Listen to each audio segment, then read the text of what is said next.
The first thing, and this might sound a little bit too obtuse, but is just kind of get to know yourself a little bit and what your interests are and what your reasons are for being drawn to that specialty. So, for example, my daughter, when she's in college now, but when she was in high school, she was doing a lot of reports and everything about newborn diseases around the world, tropical diseases. She did a whole thing on like jaundice in developing countries and all of that. And we would talk about different things. She would ask me questions about how to, she worked at a daycare for quite a while, and she's babysitter extraordinaire. Like, she loves kids and loves taking care of kids. And she would ask me questions about like, how do I deal with seizures? Because one of the kids at her daycare, had a seizure.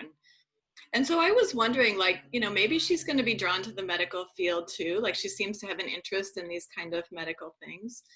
And at one point we had a conversation, and I don't know if she knew that she was really kind of bringing clarity, but for me, it was really interesting just to kind of have this conversation with her when I asked her if she thought she would, want to do medicine. And she said, no, no, like I want to know about medical stuff to be able to take care of the kids that I'm with.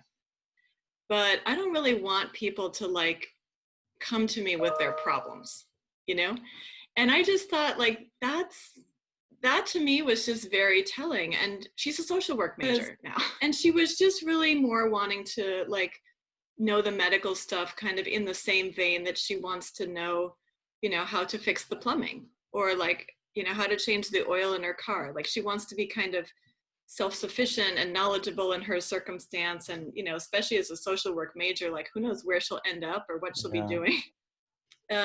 Like, those are really useful skills. But I thought that coming to that conclusion for her was just like, that was just really a nice thing for herself, really, to be able to sort out, like, yeah, I like medicine, but I like it for this purpose, to achieve my goals, and not for that purpose.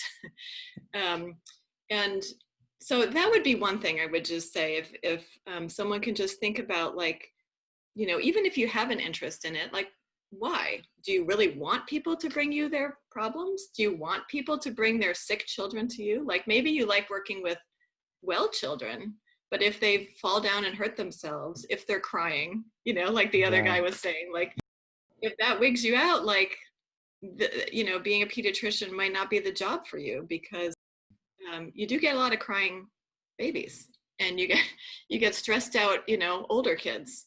You get kids who really don't want to be at the doctor and who are afraid, and all of those kinds of things. So that would be one thing. I guess the other thing would just be, I do think it's helpful to have some exposure to kids.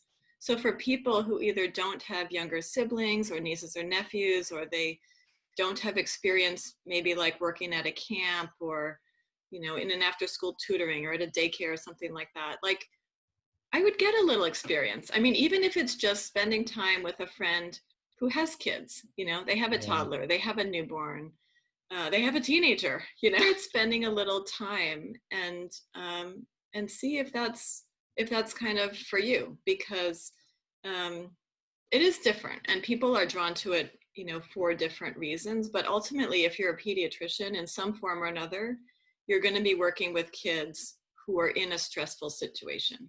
And you don't want that to be, I mean, that's mostly what you're doing. I get to work in the nursery where babies aren't typically under stress, but still it's hard. New parents are trying to get, figure out how to feed their baby, and the baby's crying, and, yeah. So spending some time with kids in whatever capacity that is available to you, if you're not really certain yet, I think can maybe help clarify if it's something you really enjoy or not.